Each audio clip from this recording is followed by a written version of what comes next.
Hi hello guys, welcome back to my channel. তোমরা সবাই কেমন আছো? আশা করি সবাই খুব ভালো আছো, আমিও ভালো আছি। আবার একটা চলে এলাম ছোট্ট একটা ব্লগ নিয়ে তোমাদের সাথে শেয়ার করতে, কারণ তোমাদের জন্য ব্লগ না বানালে ভালোই লাগে না। তাই জন্য চলে এলাম তোমাদের সাথে আবার আড্ডা দিতে।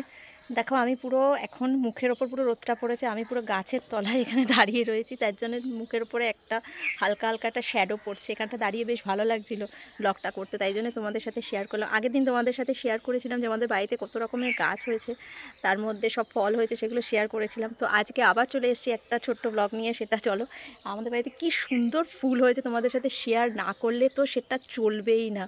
এত সুন্দর ফুল হয়েছে, এত মিষ্টি কালার, তো ভাবলাম চলো তোমাদের সাথে শেয়ার করেই নিই। তো চলো দেখাচ্ছি, চলে আসো। তো দেখো কি সুন্দর ফুলের কালারটা হয়েছে, দেখো এত সুন্দর কালার হয়েছে না ফুলটার। আর একটা দেখাচ্ছি, দাঁড়াও, আর একটা দেখবে, আর একটা কি সুন্দর হয়েছে।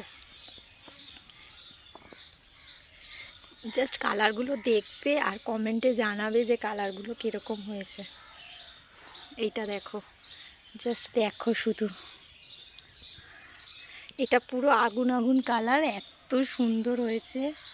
তো তোমাদের সাথে শেয়ার না করলে তো চলছিলই না, না শেয়ার করে দিই।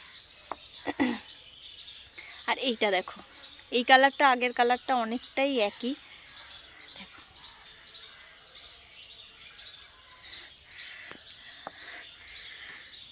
তো ফুল গাছ এতটাই সুন্দর জিনিস না, তাই জন্যে সব বার করে মা কেটে দিয়েছে। তো তোমাদের আমার ব্লগ কেমন লাগে তো আমি জানি না, তোমরা প্লিজ কমেন্ট করে জানাবে, আর শেয়ার করবে, লাইক করবে, কমেন্ট করবে। আর আমার চ্যানেলে যারা নতুন তারা অবশ্যই আমার চ্যানেলটাকে সাবস্ক্রাইব করবে। আর আমার ভিডিও ভালো লাগলে আমার সাথে বন্ধুত্ব করতে চাইলে তাহলে আমার চ্যানেলে জয়েন করে যাবে। দেখো কি সুন্দর লাগছে, এই রোদে দাঁড়িয়ে ভিডিও বানানোর না একটা মজাই আলাদা আছে। তো আমাকে জানিও যে ফুলগুলো কীরকম হয়েছে।